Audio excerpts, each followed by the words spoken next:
Tyrion. Tienen a mi hijo, dijo Tywin Lannister. Así es, mi señor. La voz del mensajero estaba rota de puro agotamiento. Tenía el chaleco desgarrado, con el jabalí pinto de Cracknehall manchado de sangre seca. A uno de tus hijos, pensó Tyrion. Bebió un sorbo de vino sin decir palabra. Pensaba en Jaime. Cuando alzó el brazo, el dolor se lo recorrió como un latigazo desde el codo para recordarle su breve experiencia en el campo de batalla. Quería a su hermano, pero no habría querido estar con él en el bosque susurrante ni por todo el oro de Roca Casterly.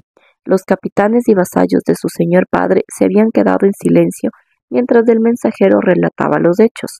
Solo se oía el crujir y sisiar de los leños en la chimenea al final de la larga sala común.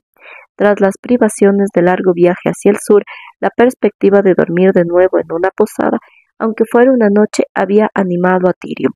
De todos modos, habría preferido que fuera cualquier otra posada y no aquella tan llena de recuerdos. Su padre había impuesto un ritmo muy penoso, que había terminado por cobrarse su precio. Los hombres heridos en la batalla mantenían el paso como podían, y los abandonaban a su suerte. Cada mañana quedaban unos cuantos más al borde del camino. Eran hombres que se acostaron por la noche y no despertaron al amanecer. Cada tarde se derrumbaban unos cuantos más durante la marcha, y cada noche desertaban unos cuantos, amparados por la oscuridad. En más de una ocasión a Tyrion le había tentado la idea de irse con ellos. Se encontraba en el piso de arriba, disfrutando de la comodidad de un lecho de plumas y del calor del cuerpo de Shae junto al suyo. Cuando su escudero lo despertó para decirle que acababa de llegar un jinete desde Aguas Dulces, portador de malas noticias, así que todo había sido en vano. La carrera hacia el sur, las marchas forzadas, los cuerpos abandonados junto al camino, todo para nada. Robb Stark había llegado a Aguas Dulces muchos días antes. ¿Cómo ha podido suceder esto?, gemía Ser Harys Swift. ¿Cómo? Pese a lo del bosque susurrante, Aguas Dulces estaba rodeado por todo un ejército. ¿Qué clase de locura inspiró a Ser Jaime para dividir a sus hombres en 3 campamentos? ¿No sabía que eso lo haría vulnerables? Mejor que tú, cobarde sin barbilla, pensó Tyrion. Aunque Jaime hubiera perdido Aguas Dulces, no soportaba que lo criticara alguien como Swift, un lameculos desvergonzado cuyo mayor logro había sido casar a Ser Kevan a su hija, tan carente de barbilla como él, y así aparentar con los Lannister. Yo habría hecho lo mismo, replicó su tío en tono mucho más sereno del que hubiera utilizado Tyrion. Nunca habéis visto Aguas Dulces, Ser Harys. De lo contrario, sabrías que Jaime no tenía otra opción. El castillo estaba situado al final de la punta de la tierra en la que la piedra caída fluye hacia el Forca Roja del Tridente. Los ríos forman 2 lados de un triángulo y cuando hay algún peligro, los Tulis abren las esclusas corriente arriba y crean un foso ancho en el tercer lado, con lo que Aguas Dulces se convierte en una isla. Los muros se alzan directamente en el agua y desde las torres los defensores dominan el panorama en muchas leguas a la redonda. Para realizar un asedio es imprescindible situar un campamento al norte de la Piedra Caída, otro al sur del Forca Roja y un tercero entre los ríos, al oeste del foso. No hay otra manera. Lo dice Ser Kevan, es cierto, mis señores, dijo el mensajero. Habíamos alzado empalizadas de estacas afiladas en torno a los campamentos, pero no sirvieron de nada. No hubo ningún aviso previo y estábamos separados por los ríos. Atacaron primero el campamento norte. No lo esperábamos. Mark Piper había tendido emboscadas a nuestros carromatos de suministros, pero no tenía más allá de 50 hombres. Ser Jaime había salido la noche anterior para enfrentarse a ellos. Bueno, eso pensábamos, pero en realidad no era grueso de su ejército. Nos habían dicho que Stark estaba en el Forca Verde y que marchaba hacia el sur. ¿Y los oteadores? El rostro de Ser Gregor Clegane parecía tallado en roca. El fuego de la chimenea le daba a la piel en un tono naranja y le dibujaba grandes sombras en las órbitas de los ojos. ¿No vieron nada? ¿No les advirtieron? Casi todos habían desaparecido, contestó el mensajero manchado de sangre, sacudiendo la cabeza. Creemos que fue obra de Mark Piper, y los que volvieron no habían visto nada. El hombre que no ve nada no necesita ojos, declaró la montaña. Sácalos y entrégalos al próximo oteador. Decidle que suponéis que 4 ojos verán más que 2, y de lo contrario, el hombre que lo suceda tendrá 6. Lord Tywin Lannister volvió el rostro para mirar a Ser Gregor.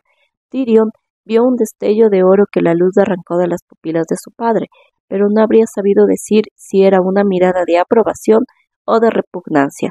Lord Tywin guardaba silencio a menudo durante el consejo. Prefería escuchar antes de hablar, costumbre que Tyrion imitaba siempre que podía. Pero aquel silencio era extraño hasta para él, y no había probado el vino. Has dicho que atacaron de noche, intervino Ser Kevan. El hombre asintió cansado. El pez negro iba al mando de la vanguardia, eliminó a los centinelas y derribó las empalizadas para abrir camino al ataque principal. Cuando los nuestros comprendieron qué pasaba, los jinetes llegaban ya por las orillas del río y entraban al galope en el campamento con espadas y antorchas en las manos. Yo estaba durmiendo en el campamento oeste entre los ríos. Al oír el fragor de la batalla y ver las tiendas incendiadas, Lord Brax nos ordenó ir a las balsas y cruzar impulsándonos con las pertigas. Pero la corriente río abajo era fuerte, y los Tully empezaron a lanzarnos rocas con las catapultas de las murallas. Destrozaron una de las balsas e hicieron volcar otras 3. La corriente se llevó a muchos hombres, casi todos murieron ahogados, y los que consiguieron llegar a la orilla se encontraron a los Stark esperándolos. Mi señor padre, Ser Fleming Brax, que vestía un tabardo color plata y púrpura, lo miraba como sin comprender lo que oía. Lo siento mucho, mi señor, dijo el mensajero. Lord Brax llevaba la armadura puesta cuando su balsa volcó. Fue muy valiente. Fue muy idiota, pensó Tyrion, mientras hacía girar la copa y contemplaba el vino. Cruzar un río de noche en una balsa rudimentaria con la armadura puesta, mientras el enemigo espera en la otra orilla. Si aquello era valor, prefería 1000 veces la cobardía. Se preguntó si Lord Brax se habría sentido especialmente valiente mientras el peso del acero lo hundía en las aguas negras. También barrieron el campamento situado entre los ríos, decía el mensajero. Mientras intentábamos cruzar, llegaron por el oeste más hombres de los Stark, 2 columnas de jinetes con armaduras. Vi el gigante con cadenas de Lord Umber y el águila de Malister, pero el que iba a la cabeza era el chico, y un lobo monstruoso corría a su lado. Yo no lo vi, pero me contaron que esa fiera mató a 4 hombres y despedazó a una docena de caballos. Nuestros lanceros formaron una muralla de escudos y resistieron la primera carga, pero entonces los Tully abrieron las puertas de aguas dulces y Titus Blackwood salió con un grupo por el puente levadizo y los atacó por la retaguardia. Por todos los dioses, maldijo Lord Redford. Gran John Umber prendió fuego a las torres de asalto que estábamos construyendo. Lord Blackwood encontró a los cautivos, entre ellos a Ser Edmund Tully, y escapó con todos. Nuestro campamento sur estaba bajo el mando de Ser Fully Prester. Cuando vio que habíamos perdido los otros 2 campamentos, inició la retirada con 2000 lanceros y otros tantos arqueros. Pero el mercenario de Tyrosh, que iba al mando de los jinetes libres, tiró sus estandartes y se pasó al enemigo. Maldita sea ese hombre. Su tío Kevin parecía más airado que sorprendido. Le advertí a Jaime que no confiara en él. El guerrero que lucha por dinero solo es leal a su bolsillo. Lord Tywin apoyó la barbilla con las manos entrelazadas. Los ojos era lo único que movía mientras escuchaba. Las espesas patillas doradas enmarcaban un rostro tan inexpresivo que parecía una máscara. Pero Tyrion advirtió que la cabeza afeitada de su padre estaba perlada de sudor. ¿Cómo ha podido pasar esto?, aulló de nuevo Sir Harris Swift. Ser Jaime prisionero, al asedio fracasado. Es una catástrofe. Todos estamos muy agradecidos por señalar lo evidente, Sir Harris, intervino Sir Adam Marbrand. Ahora la pregunta es, ¿qué vamos a hacer al respecto? ¿Qué podemos hacer? Los hombres de Ser Jaime están prisioneros o muertos, o han huido. Los Stark y los Tully han cortado nuestras líneas de suministros. Estamos aislados del oeste. Si quieren pueden atacar Roca Casterly. ¿Qué se lo impide? Nos han derrotado, mis señores. Tenemos que pedir la paz. ¿La paz? Tyrion volvió a agitar el vino pensativo. Apuró la copa de un trago y la estrelló contra el suelo, de manera que saltó en 1000 pedazos. Esta es la paz que tendremos, Sir Harris. Mi querido sobrino le echó añicos cuando decidió adornar la fortaleza roja con la cabeza de Lord Eddard. Intenta beber vino de esa copa. ¿Te será más fácil que convencer a Robb Stark de que firme la paz? Está ganando. ¿No la habéis notado? 2 batallas no hacen una guerra, insistió Ser Adam. No nos ha derrotado ni mucho menos. A mí me gustaría enfrentarme con ese muchacho Stark, a 0 contra 0. Puede que acepten una tregua y un intercambio de prisioneros, sugirió Lord Lefford. A menos que quieran cambiar 3 por 1, nos sacan mucha ventaja, replicó Tyrion con tono ácido. ¿Y qué podemos ofrecer a cambio de mi hermano? ¿La cabeza putrefacta de Lord Eddard? Tengo entendido que la reina Cersei retiene prisioneras a las hijas de la mano, dijo Lefford, esperanzado. Si le devolvemos a sus hermanas, tendría que ser muy idiota para canjear la vida de Jaime Lannister por la de 2 niñas, dijo Ser Adam con un bufido desdeñoso. Entonces tendremos que pegar un rescate, por alto que sea, insistió Lord Lefford. Tyrion puso los ojos en blanco. Si los Stark quisieran oro, solo tendrían que fundir la armadura de Jaime, y si pedimos una tregua, pensarán que somos débiles, argumentó Ser Adam. Tenemos que atacarlos enseguida. Sin duda, nuestros amigos de la corte podrán aportarnos nuevas tropas, dijo Ser Harris, y alguien podría volver a Roca Casterly para reunir otro ejército. Lord Tywin Lannister se puso en pie. Tienen a mi hijo, repitió Lord Tywin, poniéndose en pie con una voz que cortó las conversaciones como una espada corta el cebo. Fuera de aquí todos. Déjenme solo. Tyrion, siempre obediente, se levantó para salir con los demás, pero su padre lo miró y añadió: Tú no, Tyrion, quédate. Y tú también, Kevan. Los demás, fuera. Tyrion, mudo de asombro, volvió a acomodarse en el banco. Ser Kevan cruzó la sala en dirección a los barriles de vino. Tío, lo llamó Tyrion, si tienes la bondad. Toma. Su padre le ofreció su copa con el vino intacto. El asombro de Tyrion fue abismal. Bebió. Lord Tywin se sentó. Lo que has dicho de Stark es cierto. Si Lord Eddard estuviera vivo, nos habría servido para firmar la paz con Invernalia y Aguas Dulces. Una paz que nos daría el tiempo que necesitamos para encargarnos de los hermanos de Robert. En cambio, muerto, apretó el puño, es una locura. Una locura. Joff no es más que un niño, señaló Tyrion. A su edad, yo también hice tonterías. Aún podemos dar las gracias porque no se haya casado con una puta. Su padre le lanzó una mirada dura. Tyrion bebió un sorbo de vino y se preguntó qué haría su padre si le tirara la copa en la cara. La situación es peor de lo que crees, siguió su padre. Al parecer tenemos un nuevo rey. ¿Un nuevo? Ser Kevan se quedó boquiabierto. ¿Quién? ¿Qué le han hecho a Joffrey? Durante una fracción de segundo, los labios finos de Lord Tywin se fruncieron en una mueca de repugnancia. Por ahora, nada. Mi nieto sigue ocupando el trono de hierro, pero el eunuco ha escuchado rumores procedentes del sur.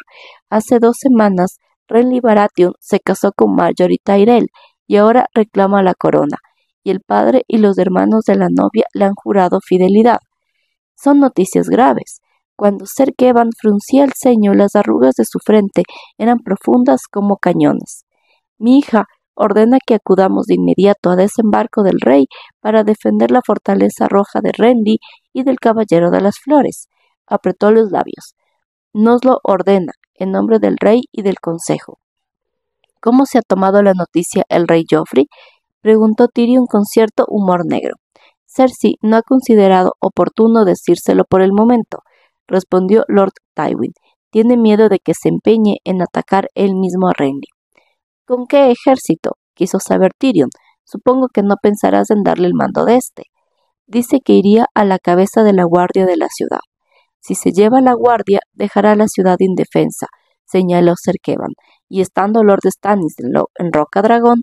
Sí, Lord Tywin bajó la vista para mirar a su hijo.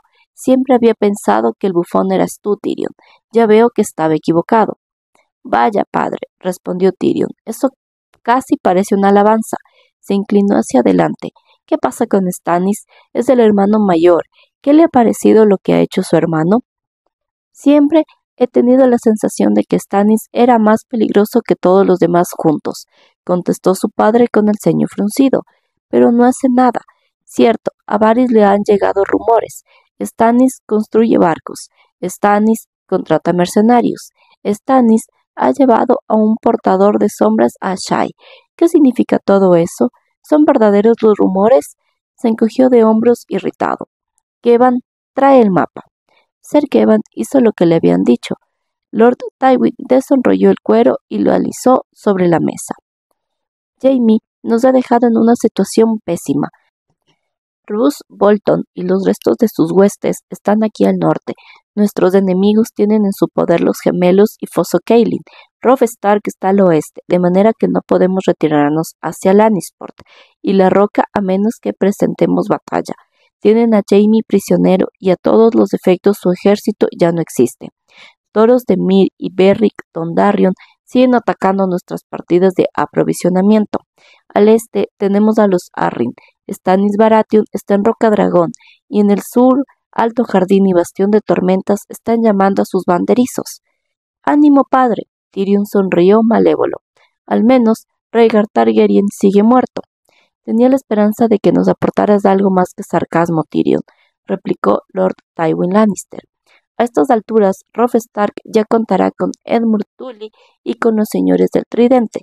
Ser Kevan miraba el mapa con el ceño fruncido. Sus fuerzas combinadas superan a las nuestras, y con Roose Bolton pisándonos los talones, me temo que si nos quedamos aquí, acabaremos atrapados entre 3 ejércitos, Tywin. No tengo intención de quedarme aquí.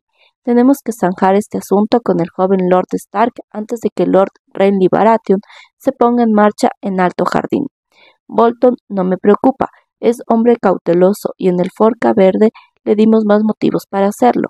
No se apresurará mucho a la hora de perseguirnos, de manera que, por la mañana, partiremos hacia Harrenhal. Kevan, quiero que los oteadores de Ser Adam encubran nuestros movimientos y que vayan en grupos de 4.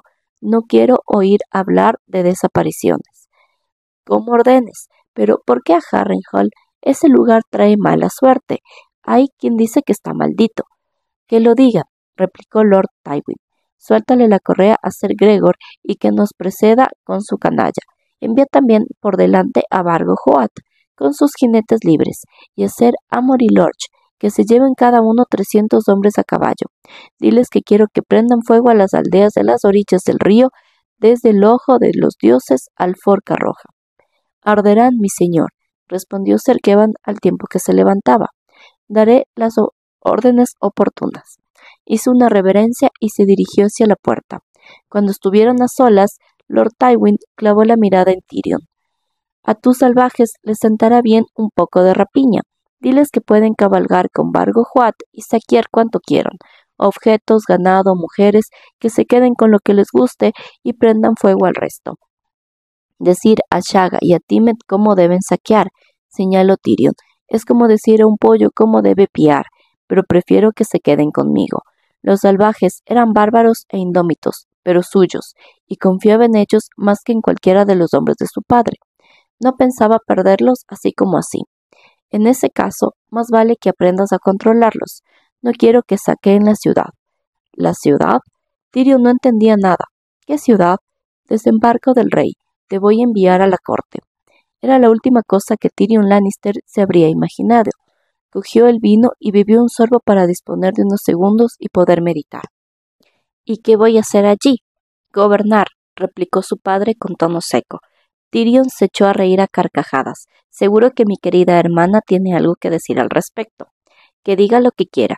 Hay que meter en cintura a su hijo antes de que acabe con todos nosotros. La culpa la tienen esos mequetrefes del consejo. Nuestro amigo Peter, el venerable gran maestre y ese cerdo capado de Lord Varys. ¿Qué consejos le dan a Joffrey, que no hace más que cometer una locura tras otra? ¿De quién fue la idea de otorgar el título de Lord a Janos Slynt? Su padre era un vulgar carnicero y le ha entregado Harrenhal, que fue el asentimiento de reyes. Pero sí, de mí depende no llegar a poner el pie allí. Me han dicho que ha elegido como blasón una lanza ensangrentada. Un cuchillo de desollar ensangrentado habría sido más apropiado. Todavía no había alzado la voz, pero Tyrion veía la rabia rempalanqueando en los ojos dorados de su padre. ¿Y cómo se le ocurrió echar a Selmy? Cierto, estaba viejo, pero el nombre de Barristan el Bravo es una leyenda en el reino. Tenerlo a su servicio era un honor para cualquier hombre. ¿Se puede decir lo mismo del perro? A un perro se le echan huesos cuando está debajo de la mesa, no se lo sienta en el banco principal. Apuntó a Tyrion con un dedo. Si Cersei no es capaz de dominar a ese chico, tendrás que hacerlo tú. Y si esos consejeros no intentan jugar una mala pasada. Picas, suspiró Tyrion, que sabía cómo terminaba la frase. Cabezas, murallas, ya veo que has aprendido algo de mí. Más de lo que te imaginas, padre, respondió Tyrion con voz queda. Apuró el vino y dejó la copa sobre la mesa pensativo. En cierto modo se sentía más complacido de lo que quería reconocer, pero por otra parte de su ser recordaba demasiado bien la batalla río arriba y se preguntaba si lo volverían a enviar a defender el flanco izquierdo. ¿Por qué yo? Preguntó inclinando la cabeza a un lado. ¿Por qué no envías a mi tío, o a Sir Adam, o a Sir Clement, o a Lord Serret? ¿Por qué no envías a un hombre más grande? Tú eres mi hijo, dijo Lord Tywin levantándose bruscamente. Entonces fue cuando se dio cuenta.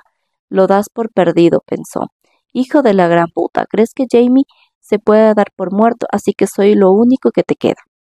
Tyrion hubiera querido abofetearlo, escupirle a la cara, sacar la daga y arrancarle el corazón para ver si estaba hecho de oro, viejo y duro, como decía el pueblo llano, pero se quedó allí, sentado en silencio. Los fragmentos de la copa rota crujieron bajo los talones de su padre cuando Lord Tywin cruzó la estancia. Una última cosa, dijo ya junto a la puerta. No te lleves a la puta a la corte. Tyrion se quedó sentado largo rato a solas en la sala común, después de la salida de su padre. Por último, subió por los peldaños que llevaban a su acogedora bujardilla bajo la torre del campanario. El techo era bajo, pero para un enano eso no suponía ningún problema. Desde la ventana se veía la horca que su padre había alzado en el patio. El cuerpo de la tabernera colgaba de la cuerda y se mecía con cada ráfaga de viento nocturno. Aquellas horas tenía ya las carnes tan escasas y maltrechas como las esperanzas de los Lannister. Shae musitó algo en sueños cuando se sentó al borde del lecho de plumas y se giró hacia él. Tyrion deslizó la mano bajo la manta y le acarició un pecho suave. Ella abrió los ojos. Mi señor, dijo con una sonrisa adormilada. Tyrion sintió que el pezón se endurecía y la besó. Sabes, pequeña, voy a llevarte a la corte, a desembarco del rey. Jon. La yegua relinchó suavemente cuando Jon Snow le apretó las cinchas. Calma, preciosa, dijo en voz baja, tranquilizándolo con una caricia. El viento que soplaba en el establo era un aliento frío de muerte en el rostro, pero Jon no le prestó atención. Ató el rollo a la silla, pese a la torpeza y rigidez de los dedos heridos. Fantasma, susurró. Conmigo. Y el lobo acudió con sus ojos como brasas. Jon, por favor, no lo hagas. Montó, cogió las riendas con una mano e hizo que el animal se volviera hacia la noche. Samwell Tarly estaba ante la puerta del establo. La luna llena asomaba por encima del hombro. La sombra que proyectaba era inmensa y negra, como la de un gigante.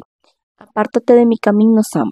No puedes, Jon, dijo el muchacho, no te lo permitiré. Preferiría no tener que hacerte daño, dijo Jon. Apártate a un lado o te arrollaré. No me lo creo. Por favor, tienes que hacerme caso. Jon picó espuelas y la yegua emprendió el galope hacia la puerta. Sam se mantuvo firme un instante, con la cara tan pálida y redonda como la luna a su espalda, la boca abierta en una inmensa "oh" de sorpresa. En el último momento, cuando ya casi estaba sobre él, saltó a un lado como Jon habría sabido que haría. Tropezó y cayó al suelo. La yegua saltó por encima de él y salió a la noche. Jon se echó sobre la cabeza la capucha de la gruesa capa y encaminó a la yegua en la dirección correcta. Se alejó a caballo del castillo negro, que estaba sumergido en silencio. Fantasma corría a su lado. Sabía que había hombres de guardia sobre el muro, pero miraban siempre hacia el norte, no hacia el sur. Nadie lo vería partir. Solo Sam Tarly que todavía estaría en los viejos establos intentando ponerse en pie. Esperaba que Sam no se hubiera hecho daño en la caída. Era tan gordo y torpe que sería propio de él romperse una muñeca o torcerse un tobillo. Se lo advertí, dijo John en voz alta. Además, no tenía por qué entrometerse. Flexionó los dedos de la mano herida mientras cabalgaba, abriéndolos y cerrándolos. Le seguían doliendo, pero al menos ya le habían quitado las vendas. La luz de la luna se derramaba sobre las colinas mientras John recorría los recovecos del camino real. Tenía que alejarse lo máximo posible del muro antes de que se dieran cuenta de que se había marchado. Al amanecer se apartaría del camino y cabalgaría a campo traviesa, entre prados, arbustos y arroyos, para evitar a los perseguidores. Pero de momento la velocidad tenía más valor que la discreción. No era como si no pudieran imaginar hacia dónde se dirigía. El viejo oso estaba acostumbrado a levantarse con las primeras luces del alba, de manera que John tenía hasta el amanecer para poner tantas leguas como pudiera entre él y el muro. Todo eso si Sam Tarly no lo traicionaba. El muchacho gordo era obediente y se amedrentaba con facilidad, pero quería a John como un hermano. Si lo interrogaban diría la verdad, no le cabía duda, pero no se lo imaginaba enfrentándose a los guardias de la Torre del Rey para despertar a Mormont. Al ver que John no acudía a recoger en la cocina el desayuno del viejo oso, irían a buscarlo a su celda y se encontrarían a Garra encima de la cama. Le había costado mucho dejarla allí, pero no había perdido el sentido del honor hasta el punto de llevársela. Ni siquiera Jorah Mormont había hecho semejante cosa cuando huyó deshonrado. Sin duda, Lord Mormont encontraría a alguien más digno de tal espada. Al pensar en el anciano, John se sentía muy mal. Sabía que su deserción sería como un puñado de sal sobre la herida aún abierta de la deshonra de su hijo. No podía haber peor manera de pagarle su confianza, pero era inevitable. Hiciera lo que hiciera, John sentía que estaba traicionando a alguien. Ni siquiera en aquel momento estaba seguro de hacerlo más honorable. Para los sureños era más sencillo. Podían hablar con sus septos. Alguien les decía cuál era la voluntad de los dioses y los ayudaba a distinguir el bien del mal. Pero los Stark adoraban a los antiguos dioses, los dioses sin nombre, y quizá los árboles corazón escucharan, pero no hablaban. Cuando las luces del castillo negro se perdieron de vista, John se permitió aminorar la marcha. Le quedaba un largo camino por delante y solo disponía de un caballo.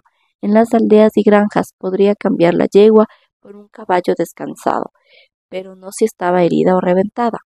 También tendría que buscarse ropas nuevas, mejor dicho, robarlas. Iba vestido de negro de los pies a la cabeza, botas altas de montar, polainas de tejido vasto, túnica, chaleco de cuero, capa gruesa de lana.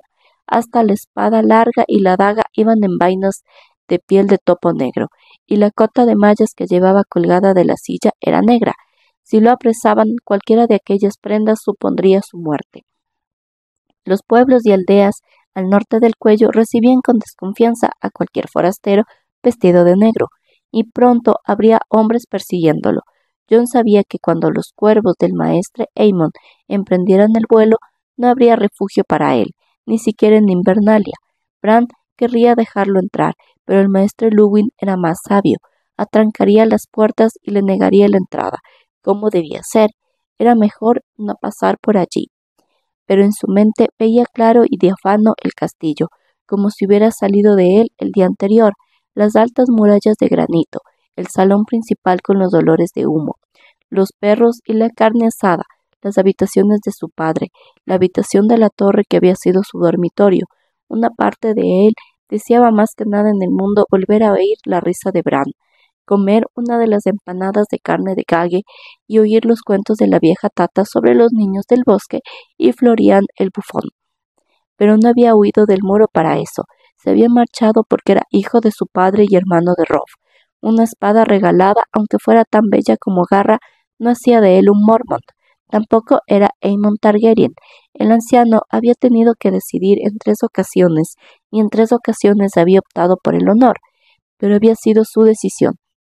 Ni siquiera en aquellos momentos sabía John si el maestre se había quedado porque era débil y cobarde o porque era fuerte y honorable, pero comprendía lo que le había contado sobre el dolor de elegir. Lo comprendía demasiado bien.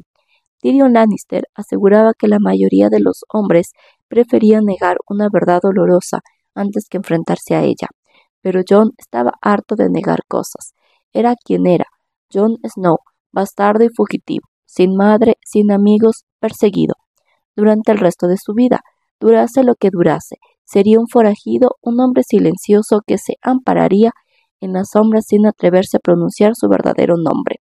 En los 7 reinos, fuera a donde fuera, tendría que vivir en la mentira, o cada hombre sería su enemigo.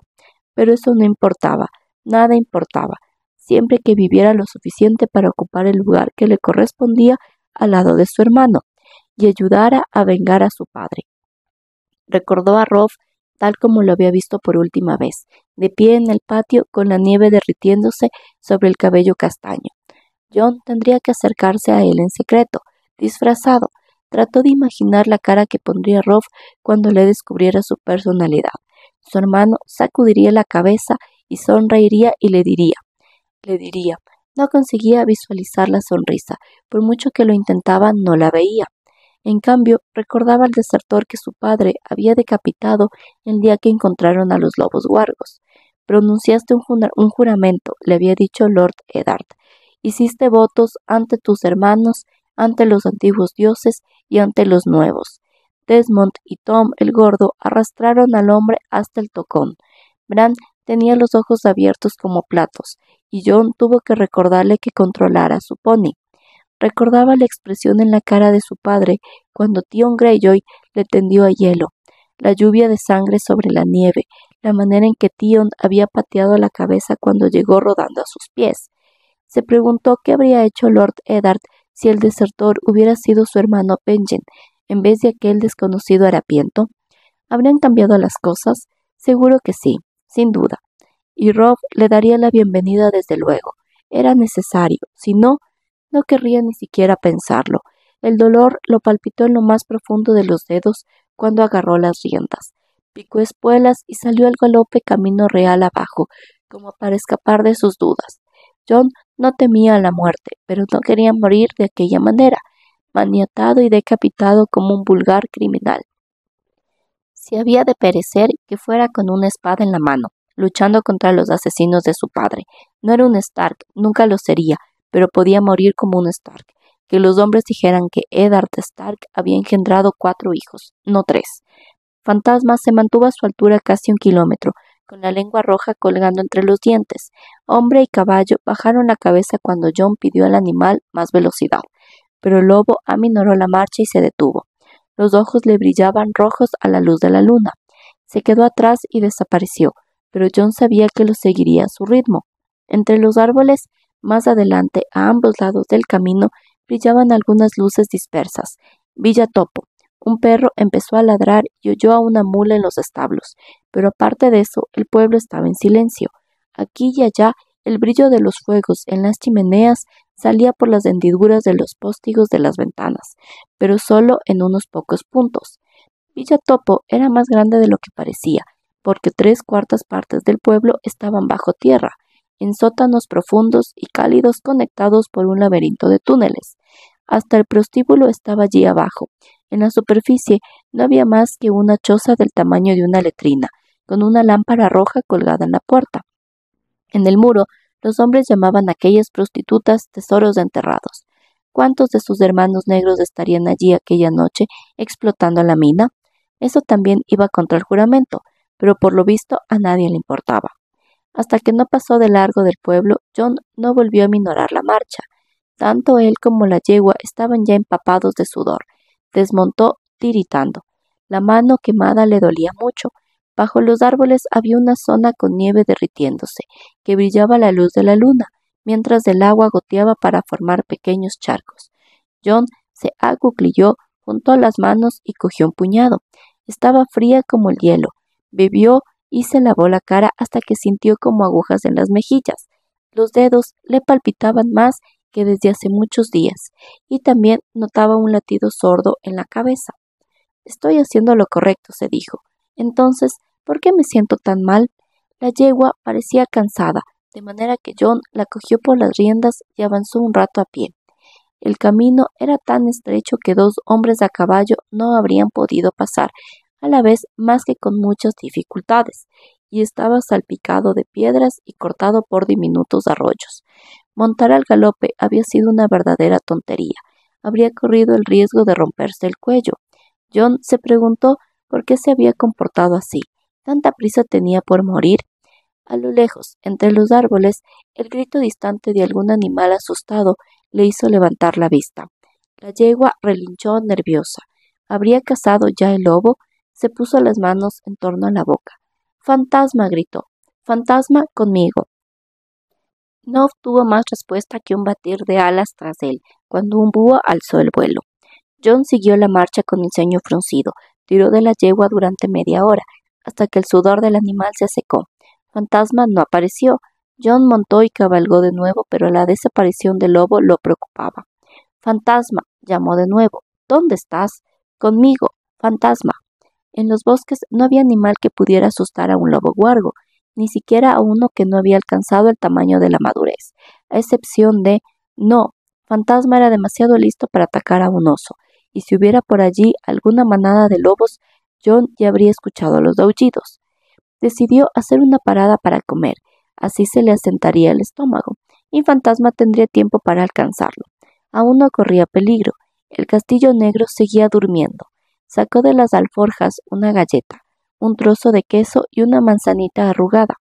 También llevaba algo de carne salada y un trozo de panceta que había hurtado de la cocina, pero prefería reservar la carne para el día siguiente. Cuando se le acabara, tendría que cazar, y eso le obligaría a ir más despacio. John se sentó en los árboles y se comió la galleta y el queso, mientras la yegua pastaba por los bordes del camino real. Dejó la manzana para el final. Se había puesto un poco blanda, pero la pulpa era ácida y jugosa. Ya solo le quedaba el corazón cuando oyó los sonidos, caballos y procedentes del norte. John se puso en pie con rapidez y caminó hasta la yegua. ¿Podría escapar al galope? No, estaban demasiado cerca. Sin duda lo oirían, y si procedían del castillo negro. Tiró de las riendas de la yegua y la guió hasta situarla detrás de unos cuantos centinelas color gris verdoso. Tranquila, susurró, al tiempo que se acuclillaba para mirar por entre las ramas más bajas. Si los dioses eran generosos, los jinetes pasarían de largo. Probablemente no fueran más que aldeanos de Villatopo o granjeros de camino hacia sus campos. Aunque, ¿qué hacían allí a medianoche? Prestó atención al sonido de los cascos, que se acercaban cada vez más por el camino real. A juzgar por el ruido, eran al menos 5 o 6. Las voces empezaron a llegar entre los árboles. ¿Seguro que ha venido por aquí? No podemos estar seguros. Por lo que sabemos, igual se ha ido hacia el este, o ha salido del camino para atajar por el bosque. Es lo que haría yo. En la oscuridad, idiota, te romperías el cuello al caerte del caballo, o acabarías de vuelta en el muro cuando amaneciera. No es verdad. Gren parecía enfurruñado. Yo cabalgaría hacia el sur. Se sabe dónde está el sur, por las estrellas. ¿Y si hubiera nubes? Preguntó Pip. Entonces no cabalgaría. ¿Sabes dónde estaría yo en su lugar? Intervino otra voz. En Villatopo, buscando tesoros enterrados. La risa chillona de Sapo retumbó entre los árboles. La yegua de John resopló.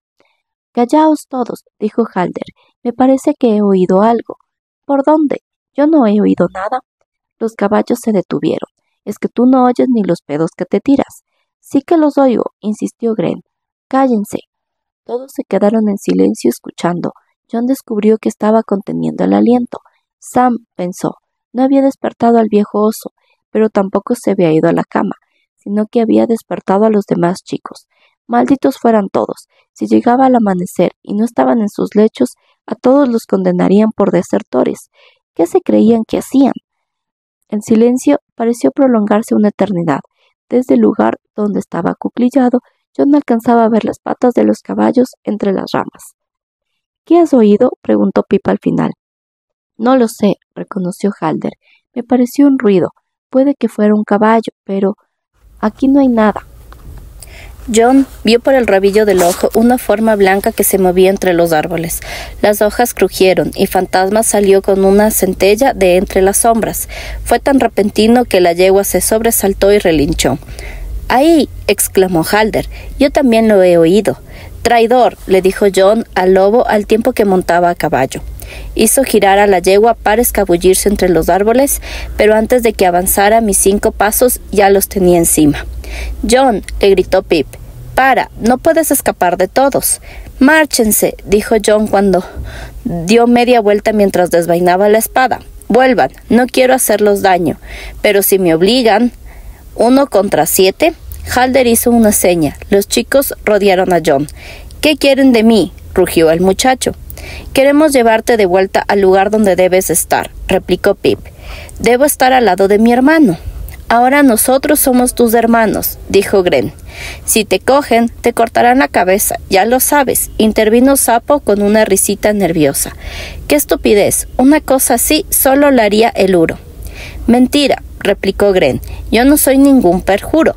Pronuncié el juramento y lo dije en serio. —Yo también —replicó John—, pero no lo comprenden. Han matado a mi padre. Es la guerra. Mi hermano Rob está luchando en las tierras de los ríos. —Lo sabemos —dijo Pip con solemnidad—. Sam nos lo ha contado todo.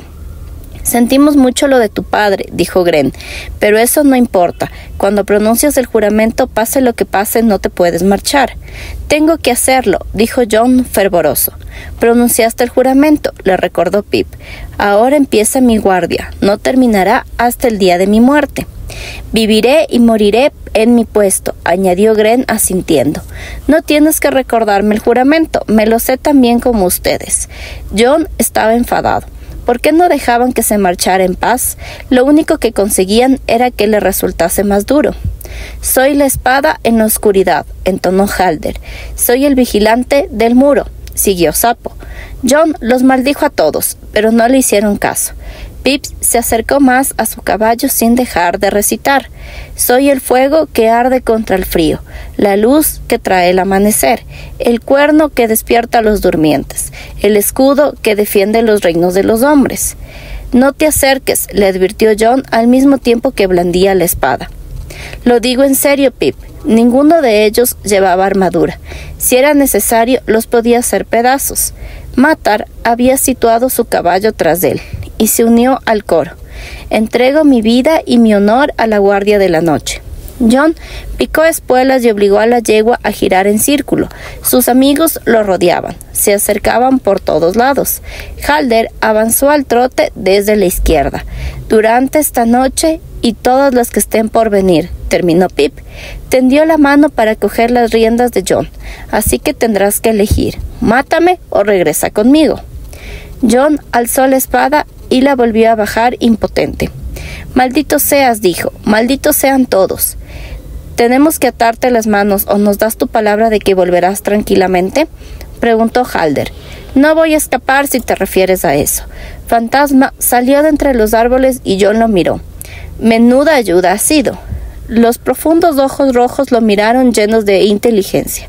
Más vale que nos demos prisa, dijo Pip. Si no estamos de vuelta antes del amanecer, el viejo oso nos cortará la cabeza a todos. John apenas recordaría nada del viaje de regreso. Le pareció más corto que el de ida, tal vez porque su mente estaba muy lejos. Pip se encargó de marcar el ritmo, al galope, al paso, al trote, después otra vez al galope. Pasaron por Villa Topo y la dejaron atrás. El farolillo rojo de la puerta del burdel se había apagado hacía ya rato. Fue un viaje rápido. Aún faltaba 1 hora para el amanecer cuando John divisó las torres del Castillo Negro, que se alzaban oscuras contra la inmensidad blanca del muro. En aquel momento no tuvo la sensación de volver al hogar. Se dijo que lo habían obligado a regresar, pero no podrían hacer que se quedara. La guerra no iba a terminar al día siguiente, ni al otro, y sus amigos no podían vigilarlo día y noche. Se tomaría tiempo, haría que pensaran que se conformaba y entonces cuando bajaran la guardia, escaparía de nuevo. La próxima vez no iría por el camino real. Podía seguir el muro hacia el este, quizá hasta el mar. Una ruta más larga, pero también más segura. O ir hasta el oeste, hasta las montañas y bajar por los pasos. Aquel era el camino de los salvajes, duro y lleno de peligros, pero al menos estaba seguro de que nadie lo seguiría. No se acercaría a menos de 100 leguas de Invernalia ni del camino real. Samuel Tarly los esperaba en los establos viejos, recostado contra una bala de heno, demasiado nervioso para dormir. Se levantó y se sacudió las ropas. Me alegro de que te hayan encontrado, John. Yo no, replicó John al tiempo que desmontaba. Pip se bajó del caballo y examinó de mal humor el cielo que clareaba. «Échanos una mano con los caballos, Sam», dijo el muchacho menudo. «Tenemos un largo día por delante y no hemos dormido gracias a Lord Snow». Cuando amaneció, John se dirigió a las cocinas como todos los días. Job Tres Dedos no le dirigió la palabra al entregarle el desayuno del viejo oso. Aquel día eran 3 huevos duros con pan frito y jamón asado, y un cuenco de ciruelas pasas. John llevó la bandeja a la torre del rey. Mormont estaba sentado junto a la ventana, escribiendo. Su cuervo le iba pasando de un hombro al otro. «Maíz, maíz, maíz», graznaba. Cuando entró, John lanzó un graznido más agudo. El viejo oso alzó la vista. «Pon el desayuno en la mesa», dijo. «Para beber quiero un poco de cerveza». John abrió una ventana, cogió de la cornisa la jarra de cerveza y llenó un cuerno. Job le había dado un limón. Aún con el frío del muro, John lo estrujó con el puño y el zumo le corrió por los dedos. Mormont tomaba la cerveza siempre con limón. Decía que por eso conservaba la dentadura. «No cabe duda de que querías a tu padre», dijo cuando el muchacho le tendió el cuerno. «Aquello que amamos acaba siempre por destruirnos. ¿Recuerdas lo que te advertí?» «Lo recuerdo», replicó John de mala gana. No quería hablar de la muerte de su padre, ni siquiera con Mormont. «Pues no lo olvides nunca. Las verdades más dolorosas son aquellas a las que más hay que aferrarse. Acércame el plato». «¿Otra vez jamón? ¿Qué se le va a hacer? Pareces cansado. ¿Tan agotador ha sido el viaje de esta noche?» «¿Lo sabías?» A John se le secó la garganta. «¿Sabías?», graznó el cuervo desde el hombro de Mormont. «¿Sabías?» «¿Crees que me nombraron Lord Comandante de la Guardia de la Noche por ser un completo imbécil, Snow?», resopló el viejo oso. «Aemon me dijo que te marcharías. Yo le dije que volverías. Conozco a mis hombres y también a mis muchachos. El honor te hizo emprender el viaje por el camino real y el honor te hizo regresar». «Mis amigos me hicieron regresar», replicó John. «No he dicho que fuera tu honor», dijo Mormont con la vista clavada en el plato. «Mataron a mi padre. ¿Esperabas que me quedara aquí sin hacer nada?» «La verdad, esperábamos que hicieras lo que hiciste». Mormont probó una ciruela y escupió el hueso. «Les ordené a los guardias que te vigilaran. Te vieron al partir. Si tus hermanos no hubieran ido a buscarte, manos menos amigas te habrían detenido por el camino. A menos que tuvieras un caballo con alas, como un cuervo. ¿Es el caso?» «No». John se sentía idiota. «Lástima. Nos iría bien tener caballos así». «Sé cuál es el castigo por la deserción, mi señor». John se irguió en toda su estatura. Se dijo que moriría con orgullo. Era lo mínimo que podía hacer. «No me da miedo a la muerte». «¡Muerte!», graznó el cuervo. «Espero que tampoco te dé miedo a la vida», dijo Mormont al tiempo que cortaba el jamón con el puñal y le daba un trocito al cuervo. «No has desertado. Todavía. Estás aquí. Si decapitáramos a todo muchacho que hace una escapada nocturna a Villa Topo, solo tendríamos espíritus para vigilar el muro. Pero quizás piensas huir de nuevo mañana o dentro de 2 semanas. ¿Es así? ¿Es así lo que planeas, muchacho?» John no dijo nada. «Lo que pensaba», siguió Mormont mientras pelaba un huevo duro. «Tu padre está muerto, muchacho. ¿Puedes devolverle la vida?» «No», replicó de mala gana. «Excelente», dijo Mormont. «Tú y yo hemos visto volver a los muertos, y no es una experiencia que me apetezca mucho repetir». Se comió el huevo de 2 mordiscos y escupió por entre los dientes un trocito de cáscara. «Tu hermano está en el campo de batalla, respaldado por todo el poder del norte. Cualquiera de sus vasallos está al mando de más espadas de las que hay en toda la Guardia de la Noche. ¿Qué te hace pensar que necesitan tu ayuda? ¿Acaso eres un guerrero tan temible o llevas en el bolsillo un endriago que hace tu brazo invencible?» John no supo qué responder. El cuervo picoteó un huevo hasta romper la cáscara. Metió el pico por el agujero y se dedicó a sacar trocitos de clara y de yema. El viejo oso suspiró. «No eres el único afectado por esta guerra», dijo. «Mi hermana cabalga con el ejército de tu hermano, junto con esas hijas suyas que visten armaduras de hombres. Maege es un titubeante viejo, testarudo y malhumorado. La verdad, no soporto estar a su lado, pero no por eso la quiero menos que tú a tus hermanas». Mormont frunció el ceño, cogió el último huevo y lo apretó con el puño hasta que la cáscara crujió.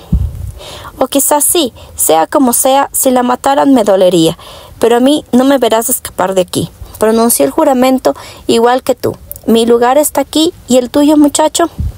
«Yo no tengo lugar», habría querido decir John. «Soy un bastardo. No tengo derechos, ni nombre, ni madre, y ahora ni siquiera tengo padre». Pero no le salieron las palabras. «No lo sé».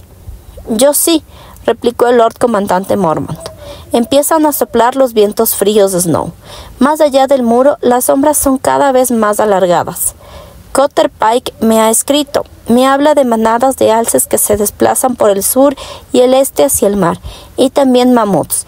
Dice que uno de sus hombres descubrió huellas de pisadas gigantescas y deformes a menos de 3 leguas de Guardia Oriente. Los exploradores de la Torre Sombría han encontrado aldeas enteras abandonadas, y Sir Dennis dice que por las noches se ven hogueras en las montañas, fuegos enormes que arden desde el ocaso hasta el amanecer. Corin, media mano, cogió en lo más profundo de la quebrada un prisionero que jura que Mance Rayder está reuniendo a todos sus hombres en una fortaleza secreta que ha encontrado. Solo los dioses saben con qué motivo. ¿Crees que tu tío Benjen es el único explorador que hemos perdido este último año?» «Benjen», graznó el cuervo con la cabeza inclinada y trocitos de huevo en el pico. «Benjen, Benjen, Benjen». «No», respondió John. «Había habido otros, demasiados. ¿Y crees que la guerra de tu hermano es más importante que la nuestra?», rugió el anciano. John se mordió el labio. El cuervo batió las alas. «Guerra, guerra, guerra, guerra», cantó. «Pues no lo es», insistió Mormont. «Que los dioses nos ayuden, muchacho. No eres ciego y no eres idiota. Los muertos regresan en medio de la noche. ¿Crees que importa quién ocupe el trono de hierro?». No, John no lo había considerado desde aquel punto de vista. «Tu señor padre te envió con nosotros, John. ¿Quién sabe por qué?». «¿Por qué? ¿Por qué? ¿Por qué?», graznó el cuervo. «Solo sé que la sangre de los primeros hombres corre por las venas de los Stark», continuó Mormont. «Los primeros hombres construyeron el muro, y se dice que recuerdan cosas que los demás han olvidado. Además, tu lobo, ese animal nos llevó hasta los espectros, te alertó sobre el hombre muerto de las escaleras. Sin duda, Sir Jeremy diría que fue una casualidad, pero Sir Jeremy está muerto y yo no». Lord Mormont pinchó un trozo de jamón con la punta del puñal. «Creo que tu destino era estar aquí, y quiero que tu lobo y tú nos acompañes cuando vayamos más allá del muro». «¿Más allá del muro?». Aquellas palabras hicieron que John sintiera un escalofrío de emoción. «Ya me has oído. Pienso encontrar a Benjen Stark, vivo o muerto», masticó y tragó. «No me quedaré aquí sentado tranquilamente a esperar las nieves y los vientos helados. Tenemos que averiguar qué sucede. Esta vez la Guardia de la Noche cabalgará como un ejército, se enfrentará al rey más allá del muro, a los otros y a quien haga falta. Yo mismo iré al mando». Apuntó al pecho de John con el puñal. «Según la costumbre, el mayordomo del Lord Comandante es también su escudero. Pero no quiero despertar por las mañanas sin saber que habrás escapado de nuevo. Así que necesito una respuesta, Lord Snow. Y la necesito ahora mismo. ¿Eres un hermano de la Guardia de la Noche o un chico bastardo que quiere jugar a la guerra?». «Perdóname, padre. Rolf, Arya, Bran. Perdóname, no puedo evitarlo. Tiene razón, este es el lugar que me corresponde». «Soy vuestro hombre, mi señor». John se irguió y respiró profundamente. «Lo juro, no volveré a escapar». «Bien», el viejo oso resopló. «Venga y ve por tu espada».